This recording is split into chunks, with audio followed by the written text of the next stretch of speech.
മന്ത്രിമന്ദിരം അറ്റകുറ്റപ്പണിക്ക് 3.95 കോടി രൂപ.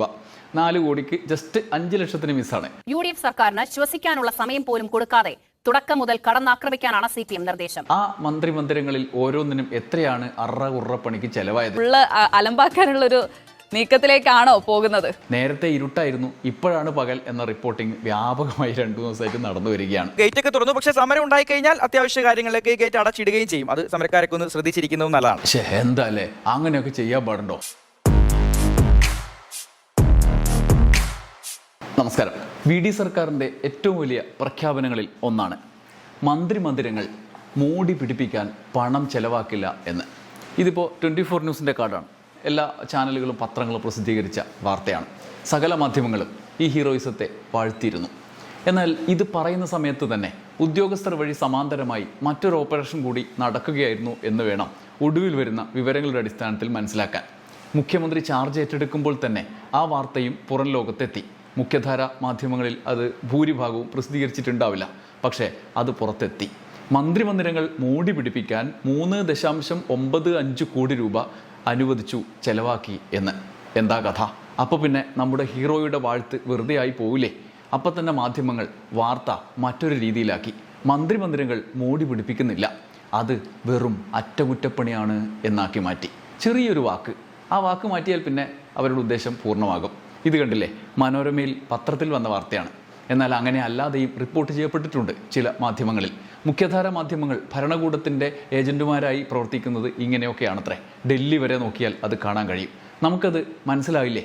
കഴിഞ്ഞ സർക്കാർ 95 ലക്ഷം ചിലവിട്ട് മോടി പിടിപ്പിച്ച മന്ത്രിമന്ദിരമാണ്. ഈ സർക്കാരിന് നോക്കൂ, അവർ 4 കോടിയോളം ചിലവിട്ട് അറ്റകുറ്റപ്പണിയല്ലേ നടത്തുന്നുള്ളൂ.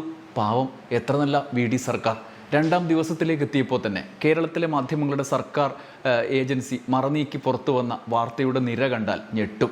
ഒന്നല്ല, ഒരു കെട്ടുണ്ട്. ഓരോന്നായി നമുക്ക് നോക്കാം. ആദ്യം അറ്റകുറ്റപ്പണിയിൽ നിന്ന് തന്നെ, ബാക്കി ഡീറ്റെയിൽസിൽ നിന്ന് തന്നെ തുടങ്ങാം.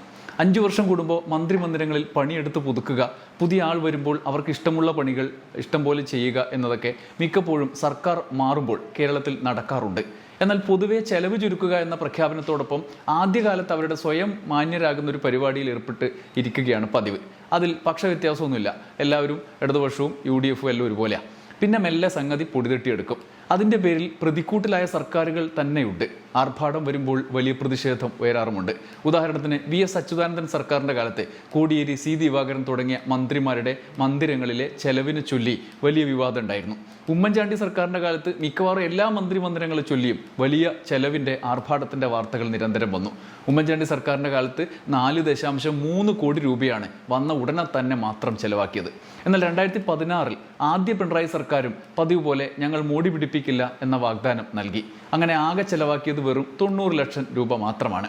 2ാം പിണറായി സർക്കാർ വീണ്ടും വന്നു. 90 ലക്ഷത്തോളം വീണ്ടും ചെലവാക്കി. ക്ലിഫ് ഹൗസ് അടക്കം മോടി പിടിപ്പിച്ചതിൻ്റെ വാർത്തകൾ വലിയ ചർച്ചയായി. അതൊക്കെ നിങ്ങളെയും ഓർമ്മയിലുണ്ടാകും. രസകരമായ സംഗതി എന്താണെന്ന് വെച്ചാൽ, ഇതുവരെ അതിനെ മോടി പിടിപ്പിക്കൽ എന്ന പ്രയോഗത്താലാണ് നമ്മുടെ ന്യൂസ് ചാനലുകൾ റിപ്പോർട്ട് ചെയ്തിരുന്നത്. എന്നാൽ VD സതീശൻ്റെ സർക്കാരിൻ്റെ മന്ത്രിമന്ദിരങ്ങളിലെ ഇമാതിരി പണം ചെലവഴിക്കലിനെ അതിൻ്റെ പേര് മാറ്റിയാണ് റിപ്പോർട്ട് ചെയ്യുക. അറ്റകുറ്റപ്പണി മാത്രമാണ്, മോടി പിടിപ്പിക്കലല്ല എന്നാണ്. അത് തുക എത്ര ഉയർന്നാലും അത് അറ്റകുറ്റപ്പണിയാണ്. മനോരമ പത്രത്തിലെ വാർത്ത ഞാൻ ആദ്യം കാണിച്ചത് അതാണ്. മന്ത്രിമന്ദിരം അറ്റകുറ്റപ്പണിക്ക് 3.95 കോടി രൂപ. 4 കോടിക്ക് ജസ്റ്റ് 5 ലക്ഷത്തിന് മിസ്സാണ്. എന്തായാലും അറ്റകുറ്റപ്പണിയല്ലേ, പാവങ്ങളല്ലേ, അറ്റകുറ്റപ്പണിയൊക്കെ ചെയ്തോട്ടെ. എത്രയാണ് ഓരോ മന്ദിരത്തിനും അറ്റകുറ്റപ്പണിക്ക് ചെലവ്? നമ്മൾ സ്കൂൾ പഠിക്കുമ്പം അറ്റകുറ്റപ്പണി ഇങ്ങനെ റാന്ന് ചേർത്ത് എഴുതുമല്ലോ. അപ്പോൾ അററ കുററ പണി എന്ന് പറയാറുണ്ട്. ഇത് നമുക്ക് വേണമെങ്കിൽ അങ്ങനെയും വിളിക്കാം, അററ കുററ പണി. ആ മന്ത്രിമന്ദിരങ്ങളിൽ ഓരോന്നിനും എത്രയാണ് അററ കുററ പണിക്ക് ചെലവായത്? മൻമോഹൻ ബംഗ്ലാവിന് ചെലവാക്കുന്നത്, എസ്റ്റിമേറ്റ് എടുത്ത് ചെലവഴിക്കുന്നത് 81.06 ലക്ഷമാണ്. ഇത് വേറെ എവിടുന്നുമല്ല, മനോരമയുടെ അറ്റകുറ്റപ്പണി ലിസ്റ്റിൻ്റെ പട്ടികയിൽ നിന്നാണ് ഞാൻ നിങ്ങളോട് പറയുന്നത്. മൻമോഹൻ ബംഗ്ലാവിന് 81.06 ലക്ഷം രൂപ. ഒരു വീട്ടിൻ്റെ കാര്യമാണ്.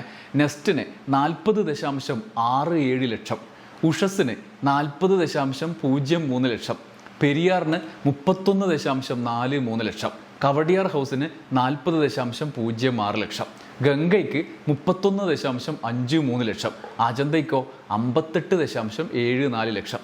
എൻ്റെ അമ്മോ, ഏറ്റവും ചുരുങ്ങിയ അറ്റകുറ്റപ്പണിക്കുള്ള പൈസ എത്രയെന്നറിയോ? 31.26 ലക്ഷം. പെരിയാറിൽ ഒരു വീട് വാങ്ങിക്കാവുന്ന തുക. കൂടിയത് എത്രയാണെന്നറിയോ?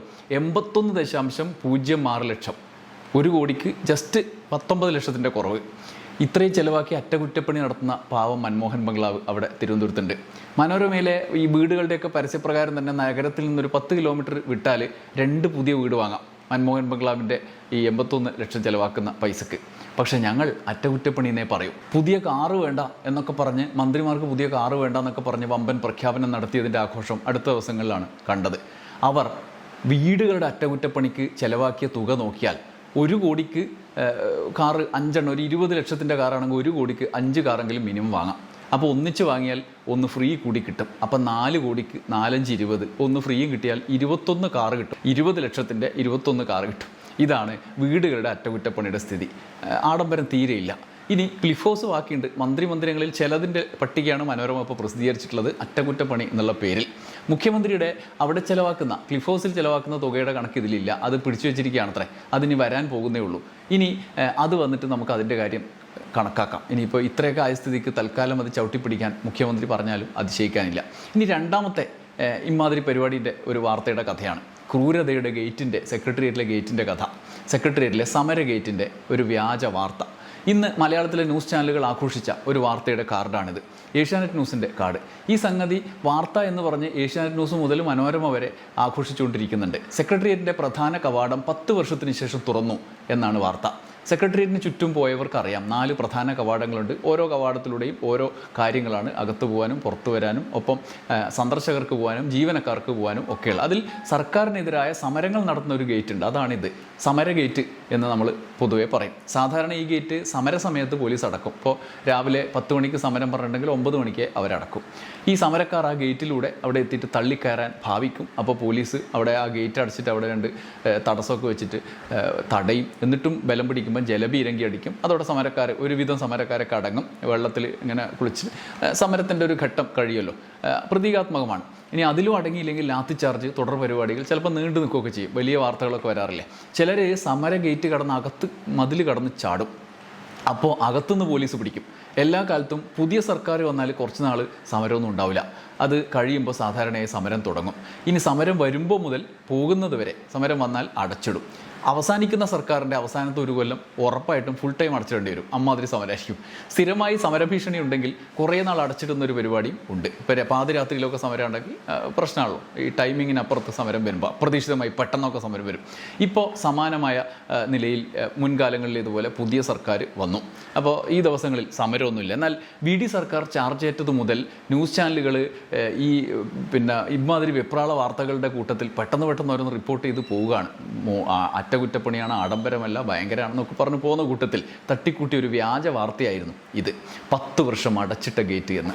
അത് വ്യാജമാണ് എന്ന് പറയുന്നത് നമ്മൾ ദൂരെ നിന്ന് പറയാൻ മാത്രമല്ല, അവരവരുടെ ചാനലുകളിൽ തന്നെ കുറച്ച് നാൾ മുമ്പ് വന്ന വാർത്തകൾ നോക്കിയാൽ മതി. ഇപ്പോൾ ഉദാഹരണത്തിന് 3 വർഷം മുമ്പ് മാതൃഭൂമിയിൽ വന്ന ഒരു വാർത്ത ഞാൻ നിങ്ങളെ കാണിക്കാം.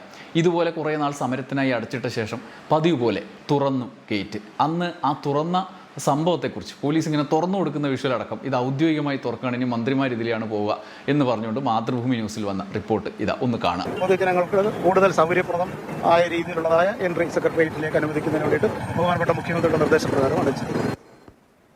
രഘുനാഥ് നാരായണൻ ചേരുന്നുണ്ട്. രഘു, മുഖ്യമന്ത്രി പോലും ഈ ഒരു ഗേറ്റ് തുറക്കാത്തതിന്റെ പേരിൽ ചുറ്റിക്കറങ്ങി പോകേണ്ട ഒരു അവസ്ഥയായിരുന്നല്ലോ. ഇനിയിപ്പോൾ എല്ലാവർക്കും കുറച്ച് യാത്രയൊക്കെ എളുപ്പമാവോ? സമര ഗേറ്റ് എന്നാണ് ഈ നോർത്ത് ഗേറ്റ് അറിയപ്പെടുന്നത്. അതിനുള്ളൊരു കാരണം സെക്രട്ടറി, അതായത് പാളയം രക്തസാക്ഷി മണ്ഡപത്തിൽ നിന്നൊക്കെ ആരംഭിച്ചിട്ട് സമരം അവസാനിക്കുന്നത് ഈ നോർത്ത് ഗേറ്റിലാണ്. ഷിയാസ് പറഞ്ഞതുപോലെ 3 വർഷമായി ഇത് അടച്ചിടുകയായിരുന്നു. പിന്നീട് സുരക്ഷാ കാരണങ്ങൾ, അതായത് നമുക്ക് നേരത്തെ കാണാം നോർത്ത് ബ്ലോക്ക്, അതാണ് മുഖ്യമന്ത്രിയുടെ ഓഫീസ്. മുഖ്യമന്ത്രിയുടെ ഓഫീസിലേക്ക് അതിവേഗതയിൽ എത്തിച്ചേരാൻ വേണ്ടി പറ്റും. അതുകൊണ്ടാണ് സുരക്ഷാ കാരണങ്ങളുടെ ഒക്കെ പേരിൽ ഇത് അടച്ചിട്ടിരുന്നത്. ഇപ്പോൾ പ്രധാനമായും മന്ത്രിമാരും ഉദ്യോഗസ്ഥരും ഒക്കെ ഉപയോഗിക്കുന്ന തൊട്ടപ്പുറത്തുള്ള കന്റോൺമെന്റ് ആണ്. ആ ഗേറ്റ് വഴി തിരക്ക് കൂടുതലായതുകൊണ്ടാണ് ഇപ്പോൾ നോർത്ത് ഗേറ്റ് തുറക്കാൻ വേണ്ടിയുള്ള കാരണം. പൊതുജനങ്ങൾക്ക് പൂർണ്ണാർത്ഥത്തിൽ പ്രവേശനമില്ല. മന്ത്രിമാരോ ഉദ്യോഗസ്ഥര്, മന്ത്രിമാരെയും മുഖ്യമന്ത്രിയും ഒക്കെ കാണാൻ വരുന്ന VIP-കൾ, ഒപ്പം ഉദ്യോഗസ്ഥർക്ക്, ഇത്രയും പേർക്കാണ് ഇതുവഴി ഇപ്പോൾ പ്രവേശനം അനുവദിച്ചിരിക്കുന്നത്. ഒപ്പം തന്നെ മുഖ്യമന്ത്രിയെ കാണാനായിട്ട് വരുന്ന ഭിന്നശേഷിക്കാരായ ആളുകൾ, ഇത്രയും ആളുകൾക്കാണ് നിലവിൽ പ്രവേശനം അനുവദിച്ചിട്ടുള്ളത്.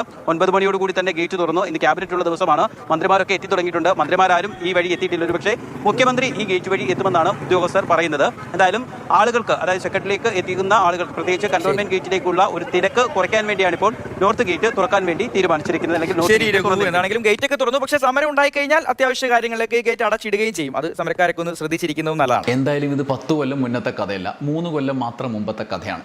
അതിനുശേഷം കുറേ നാൾ എന്തായാലും തുറന്നിട്ടുണ്ടാവും. പിന്നെ ഇടയിൽ മിക്കവാറും സമരങ്ങളുണ്ടാവും. അപ്പോൾ പകൽ സമയത്ത് അടക്കം, വൈകുന്നേരവും രാവിലെയും തുറക്കും. പിന്നീട് നിരന്തര സമരം വരുമ്പം അടച്ചിട്ടുണ്ടാവും. പ്രത്യേകിച്ചും 2ാം പിണറായി സർക്കാരിൻ്റെ അവസാന വർഷത്തൊക്കെ ഭയങ്കര സമരമായിരുന്നു. യൂത്ത് കോൺഗ്രസ് അടക്കം സമരത്തിലായിരുന്നു. എന്തായാലും സമീപ നാളുകളിൽ അത് അടച്ചിട്ട് തന്നെയായിരുന്നു ഉണ്ടായിരുന്നത്. സമരം കഴിയുമ്പോൾ വൈകുന്നേരങ്ങൾ തുറക്കുന്ന രീതിയൊക്കെ ഈ സർക്കാരിൻ്റെ അവസാന കാലത്തെ സമരങ്ങളിൽ നിന്നും മാറിയിട്ടുണ്ടാവും. ഇലക്ഷൻ വന്നപ്പോൾ മാറിയിട്ടുണ്ടാവും.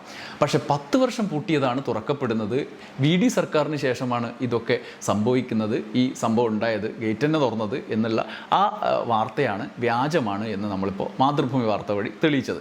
നേരത്തെ ഇരുട്ടായിരുന്നു, ഇപ്പോഴാണ് പകൽ എന്ന റിപ്പോർട്ടിംഗ് വ്യാപകമായി 2 ദിവസമായിട്ട് നടന്നു വരികയാണ്. ഇതിൽ ഏറ്റവും പ്രധാനപ്പെട്ടതായിരുന്നു വന്ദേ മാതരം ഫുൾ ചൊല്ലിയ സത്യപ്രതിജ്ഞാ ചടങ്ങ്. വന്ദേ മാതരത്തിൻ്റെ ഫുൾ വെർഷൻ സംഘപരിവാർ അജണ്ടയാണ് എന്നത് കോൺഗ്രസിൻ്റെ പ്രഖ്യാപിത നയമാണ്.